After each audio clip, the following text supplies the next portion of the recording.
We were talking about bike riders. We were reacting to Theoden Jane's Saturday column.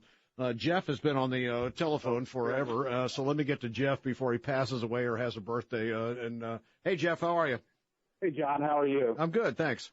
Good, I appreciate you taking my call. Just wanted to make a couple comments about the conversation on cycling today, and I appreciate you trying to bring some sense to some of these folks about the laws. But, you know, that whole article that was written was really about everybody treating each other as people and not as objects, drivers or cyclists. And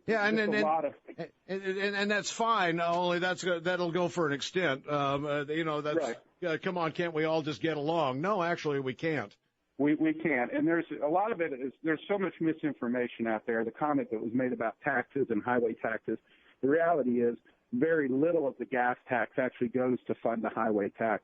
Most of that comes from income tax, and most cyclists are motorists as well and pay more than their fair share, as much as their fair share of taxes. They're taxpayers, and that's what we were trying to point out. They're also, somebody has to realize that bikes are also considered vehicles in the state of North Carolina. That's exactly right. The state of North Carolina considers them vehicles. And you made a good point when you said that the roads around here really weren't designed for.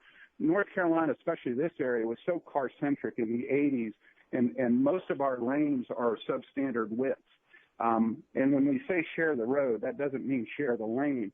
Cyclists, when people talk about coming up behind cyclists and they're side-by-side going down the road, they're actually doing that to make it easier to get around them.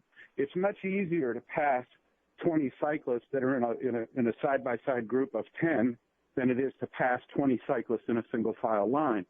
To pass them, you have to change lanes. You have to get into the other lane just as you would pass a car. So when people pass cyclists legally, not trying to squeeze by them in the lane, the fact that they're 2x2 actually makes it quicker for them and safer for them, for everybody, to get around them. There's just so much misinformation about why cyclists are doing what they're doing. And it's not to say that cyclists don't break the law. We certainly have our share of cyclists that will run stop signs or blow through red lights. But we also have drivers that speed every day. No, you do, but the difference is that you have more drivers than you have bicycle riders. So when you have one bicycle rider that blows a stop sign or passes you 4 times on park roads so that you continuously have to go around them, then that's a bad reflection on a small population, and that would be the bicyclists, because the majority are getting a bad taste in their mouth.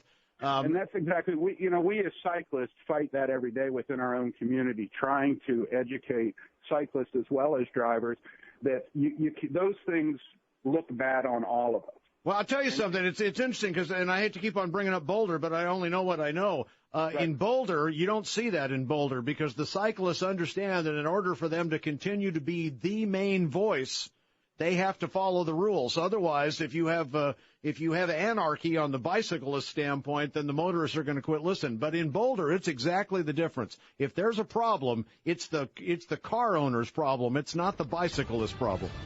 Yeah, I don't see it that way here in Charlotte. I would stress the fact that the cycling community, for the most part, are law-abiding riders. They obey the North Carolina laws. We're just trying to get the right information out to people about what their rights are. And, we shame the ones that break the law as much as the motorists do. Yeah. We realize it's a two-way street, no pun intended, that everybody has to show common sense and common courtesy. Yeah.